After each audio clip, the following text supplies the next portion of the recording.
Hi friends, good evening. Welcome to choice substance. నేను మీ Padmanabha Reddy, Rayachoti, Annamayya district. ఈరోజు stock market updates ఒకసారి discuss చేసుకుందాం. మొదటగా చూస్తే కనుక ఈ రోజుకి సంబంధించి వరుసగా రెండో రోజు నష్టపోయిన స్టాక్ మార్కెట్లు అనమాట. అంతర్జాతీయ మార్కెట్ నుంచి బలహీన సంకేతాలు ఉండడం, మోర్ దాన్ 528 పాయింట్లు నష్టపోయిన సెన్సెక్స్, అలాగే మోర్ దాన్ 162 పాయింట్లు కోల్పోయిన నిఫ్టీ అనమాట.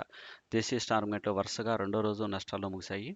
అంతర్జాతీయ మార్కెట్లో బలహీన సంకేతాలు ఇన్వెస్టర్ల సెంటిమెంట్ను దెబ్బతీశాయి. అలాగే ఐటీ, ఫైనాన్షియల్ స్టాకుల్లో అమ్మకాల ఒత్తిడి ఇక్కడ బాగా కనిపించింది అనమాట. ఈరోజు ట్రేడింగ్ ముగిసే సమయానికి సెన్సెక్స్ అనేది మోర్ దాన్ 528 పాయింట్స్, అలాగే నిఫ్టీ అనేది మోర్ దాన్ 162 పాయింట్లు వచ్చేసి ఇక్కడ నష్టపోయింది. నష్టపోయి సెన్సెక్స్ అనేది 77,620కి చేరింది. నిఫ్టీ అనేది 23,526 వద్ద స్థిరపడింది అనమాట. సో అలాగే ఈరోజు వచ్చేసి టాప్ గెయినర్స్గా బజాజ్ ఆటో, నెస్లే ఇండియా, హిందూ నిల్వర్, ఎంఎన్ఎం ఉన్నాయి. అలాగే టాప్ లూజర్స్కి వచ్చేసి ఓఎన్జీసీ, శ్రీరామ్ ఫైనాన్స్, పీపీసీఎల్ అనేది ఇక్కడ మనం చూడొచ్చు అనమాట. నెక్స్ట్ పోతే ఒక ఆర్టికల్ అనమాట. మోర్గాన్ స్టాన్లీ సానుకూలత మరియు జేఎల్ఆర్ అవుట్లుక్లు ఉన్నప్పటికీ టాటా మోటార్స్ స్టాక్ అనేది 3% ఇక్కడ పడిపోయిందనమాట. జాగర్ ల్యాండ్ రోవర్ మరియు టాటా మోటార్స్ యొక్క బ్రిటిష్ పన్నుల సంస్థ, ఈ రెండు వచ్చేసి మిశ్రమ ఫలితాలను వచ్చేసి ఇక్కడ పనితీరును కనబరిచినాయి. ఏదైతే ఈ పనితీరు కనబరచడం వల్ల టాటా మోటార్స్ వచ్చేసి టుడే ప్రారంభ ట్రేడర్లో మోర్ దాన్ వచ్చేసి 3% టాటా మోటార్స్ అనేది తగ్గి 769కి చేరింది. దీంతో 2 రోజుల నష్టాల పరంపర అంటే కంటిన్యూగానే వచ్చిందనమాట. ఇటీవల మార్కెట్ కరెక్షన్ ఉన్నప్పటికీ టాటా మోటార్ స్టాక్ వచ్చేసి గరిష్ట స్థాయి నుంచి 33% అనేది తగ్గిందనమాట. అయితే ఇక్కడ చెప్పుకోదగ్గ విషయం ఏంటంటే 2025లో దాదాపు 8% ఈ స్టాక్ అనేది ప్రారంభానికి చేరుకుంది, అంటే పెరగడం జరిగింది. రీటైల్ విక్రయాలు వచ్చేసి మోర్ దాన్ 3% క్షీణించినప్పటికీ 106,334 యూనిట్లకు వచ్చేసి ఇక్కడ చేరుకున్నాయి. నమోరా అనే రేటింగ్ సంస్థ వచ్చేసి ప్రతి షేరుకు 990 రూపాయల టార్గెట్ ధరతో టాటా మోటార్స్లో బై రేటింగ్ను నిర్వహించింది. ఇది 24.5% పెరుగుదలను వచ్చేసి ఇక్కడ సూచిస్తుంది అనమాట. నెక్స్ట్ పోతే ఇక్కడ ఇంకోటి ఏంటంటే సెకండ్ ఆర్టికల్ కింద ప్రీతీష్ నంది కమ్యూనికేషన్ CEO అనే అతను ఇక్కడ కన్ను మూయడం జరిగిందనమాట. 1951లో మహారాష్ట్రలో ఇతను జన్మించాడు. సో 40 ఆంగ్ల కవిత్వ పుస్తకాలు రచించాడు మరియు బెంగాలీ, ఉర్దూ, పంజాబీ, ఇషా ఆంగ్లంలోకి ఈ ఈ లాంగ్వేజ్ను అనువదించినాడు అనమాట. సంస్కృతం నుంచి కథలు, నాన్ ఫిక్షన్స్ మరియు శాస్త్రీయ ప్రేమికతల అనువాదాలకు పుస్తకాలను వచ్చేసి ఇతను ప్రచురించాడు. అలాగే రాజ్యసభలో పార్లమెంటరీగా కూడా ఇతను పనిచేసాడు అనమాట. టైమ్స్ ఆఫ్ ఇండియా గ్రూప్ యొక్క పబ్లిషింగ్ డైరెక్టర్గా మరియు the weekly off India, the independent మరియు ఫిల్మ్ఫేర్ ఎడిటర్గా కూడా ఇతను పనిచేయడం జరిగిందనమాట. నెక్స్ట్ ఆర్టికల్ ఇక్కడ చూస్తే కనుక లూపిన్ పైన వచ్చేసి మనం ఆర్టికల్ ఒకటి చూడొచ్చు. లూపిన్ లిమిటెడ్ US FDA వచ్చేసి ఎస్టాబ్లిష్మెంట్ తనిఖీ అనేది అందుకుందనమాట. లూపిన్ లిమిటెడ్ యొక్క పితంబర్ 1 యూనిట్ 1 అనే ఒక తయారీ కేంద్రంలో వచ్చేసి ఎస్టాబ్లిష్మెంట్ ఇన్ఫెక్షన్ రిపోర్ట్ వచ్చేసి అందుకుంది. లూపిన్ లిమిటెడ్ యొక్క పితంబర్ 1 యూనిట్ 1 తయారీ కేంద్రం సెప్టెంబర్ 16 నుంచి సెప్టెంబర్ 27 వరకు వచ్చేసి లాస్ట్ ఇయర్ తనిఖీ చేయబడింది. ఏపీఐలు మరియు తుది ఉత్పత్తులు తయారు చేసే సదుపాయం వచ్చేసి ఇక్కడ కలిగి ఉందన్నమాట. So A R voluntary action indicated VAIగా వర్గీకరించబడుతుంది. లూపిన్ మేనేజ్మెంట్ డైరెక్టర్ వచ్చేసి నిలీష్ గుప్తా VAI వర్గీకరణ పట్ల సంతృప్తి అనేది వ్యక్తం చేశాడనమాట. సో లూపిన్ ప్రపంచవ్యాప్తంగా మోర్ దాన్ వచ్చేసి 15 తయారీ సైట్లు మరియు 7 పరిశోధన కేంద్రాలను కూడా ఇక్కడ కలిగి ఉంది. నెక్స్ట్ ఆర్టికల్కి సంబంధించి ఆల్కహాల్ పరిశ్రమలకు సంబంధించి భారత సవాళ్ళు అనేసి ఒక ఆర్టికల్ అనేది మీకు ఇది మేము సజెస్ట్ చేయడం జరిగింది. గ్లోబల్కి సంబంధించి ఆల్కహాల్ కంపెనీలు తెలంగాణ రాష్ట్రం నుంచి చెల్లించిన 426 మిలియన్ బకాయిలు వచ్చేసి డిమాండ్ చేస్తున్నారు. చెల్లింపులు అనేది ఆలస్యం కావడము, అధిక ధరలో ప్రభుత్వం వచ్చేసి అనుమతి లేకపోవడంతో హికెనెన్ తెలంగాణకు సరఫరాలు నిలిపివేసిందనమాట. పరిశ్రమలు పరిశీలన మధ్య హికెనెన్ షేర్లలో 7% వచ్చేసి ఇక్కడ పతనమైనాయి. తెలంగాణ సుమారు $40 మిలియన్ మొత్తం చెల్లించిన బకాయిలు చెల్లించాల్సి ఉంది. So brewers association of India మరియు international spirits and wines association of India రాష్ట్రం సకాలంలో చెల్లింపులు చేయకపోవడం వల్ల ఈ ఇబ్బందులు కలిగిస్తుంది. సో పరిశీలన హికెనెన్ షేర్లలో ఇక్కడ వచ్చేసి మోర్ దాన్ 7% షేర్లు వచ్చేసి నష్టపోవడం జరిగిందనమాట.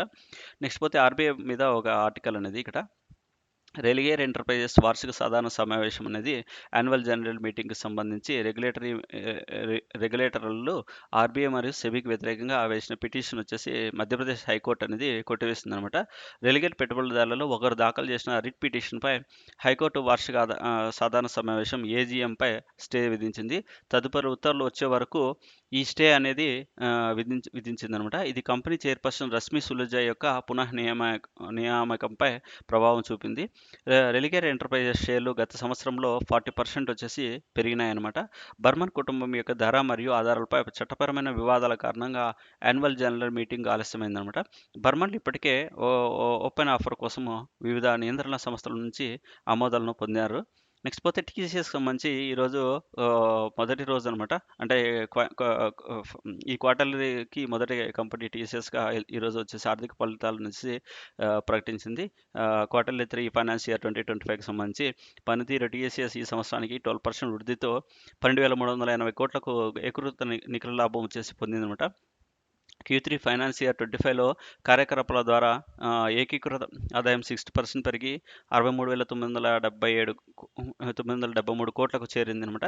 టీసీఎస్లో మధ్యంతర డివిడెండ్ రూ. 10 చేరింది మరియు ప్రత్యేక డివిడెండ్ రూ. 66 ఈక్విటీ ఈ షేర్ను వచ్చేసి షేర్కు ప్రకటించిందనమాట. టీసీఎస్లో ఉద్యోగులతో సీఈఓ కృతి వాసన్ పనితీరు హైలైట్ చేయబడిందనమాట ఇక్కడ.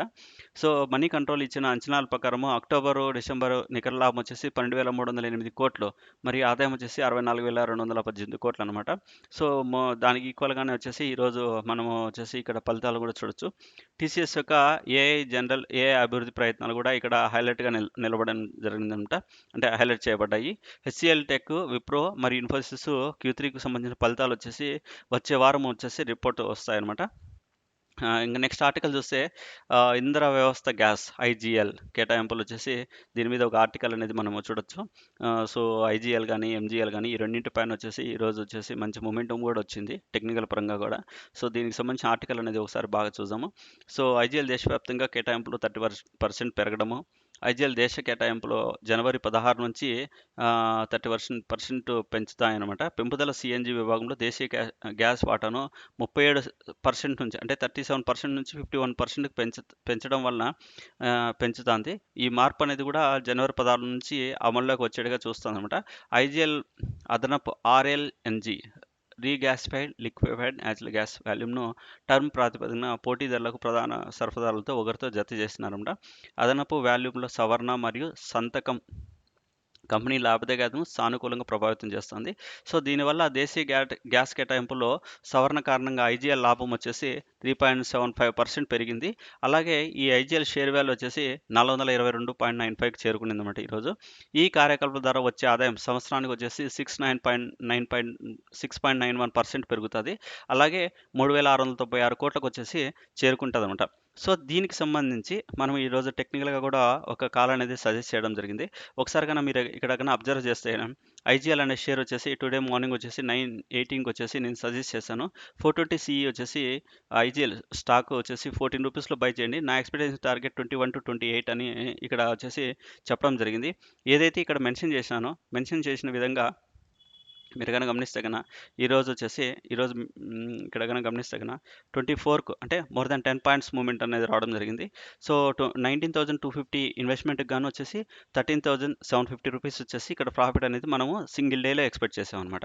సో అలాగే నెక్స్ట్ దీనికి సంబంధించిన ఒక చార్ట్ అనాలిసిస్ కూడా మీరు చూస్తే కన్నా ఐజీఎల్కి సంబంధించి ఏదైతే మనం ఇచ్చిన లెవెల్ ఏదైతే ఉందో ఇక్కడ ఏదైతే ఉందో 14 రూపీస్లో మనం సజెస్ట్ చేయడము ఏదైతే ఉందో 20 అంటే నేను ఎక్స్పెక్ట్ చేసింది 21 to 28 రూపీస్ అనమాట. అనుకునే విధంగానే 25కి వచ్చేసి ఇక్కడ రావడం జరిగిందనమాట. సో ఈ ఇచ్చిన లెవెల్కు సంబంధించిన టెక్నికల్ ఇది. సో నెక్స్ట్ అలాగే దీనికి రిలేటెడ్గా ఎంజీఎల్ అనేది కూడా మనము కాల్ అనేది ఈరోజు సజెస్ట్ చేసాము. ఎంజీఎల్ అంటే 2 గ్యాస్ రిలేటెడ్గా ఏదైతే ఎంజీఎల్ సజెస్ట్ చేసామో ఈరోజు వచ్చేసి ఇక్కడ కనుక గమనిస్తే కన్నా ఈక్విటీ రిలేటెడ్గా మోర్ దాన్ వచ్చేసి 39 పాయింట్స్ వచ్చేసి మూమెంట్ అనేది ఎక్స్పెక్ట్ చేయడం జరిగింది. సో అలాగే ఆప్షన్స్ రిలేటెడ్గా మోర్ దాన్ వచ్చేసి 20 పాయింట్స్ దాకా మనం ఎక్స్పెక్ట్ చేసామన్నమాట. అంటే మూమెంటం రావడం జరిగింది ఈ రెండింటి అంటే ఈక్విటీ క్యాష్ అండ్ ఈక్విటీ స్టాక్స్లో క్యాష్ అండ్ ఆప్షన్స్ రిలేటెడ్గా ఏదైతే ఇచ్చామో దానికి సంబంధించిన ఆర్టికల్ కూడా వచ్చేసి నేను ఎగ్జాక్ట్గా ఇచ్చిన లెవెల్ కూడా వచ్చేసి 923కి వచ్చేసి MGL cash related MGL option రిలేటెడ్గా కూడా ఇవ్వడం జరిగిందనమాట.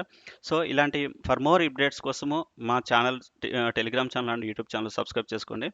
సో మా వాట్సాప్ నెంబర్ 8019247546 ఈ నెంబర్కి కన్నా మీరు వాట్సాప్లో కానీ హాయ్ అని పింగ్ చేస్తే ఆటోమేటిక్గా మనకు సంబంధించిన టెలిగ్రామ్ ఛానల్, యూట్యూబ్ ఛానల్‌తో పాటే అన్ని రకాల లింక్సు అంటే ఆర్ఎస్ బ్లూ గాని, అప్‌స్టాక్ గాని, ఏంజెల్ బ్రోకింగ్ అకౌంట్‌లో ఓపెనింగ్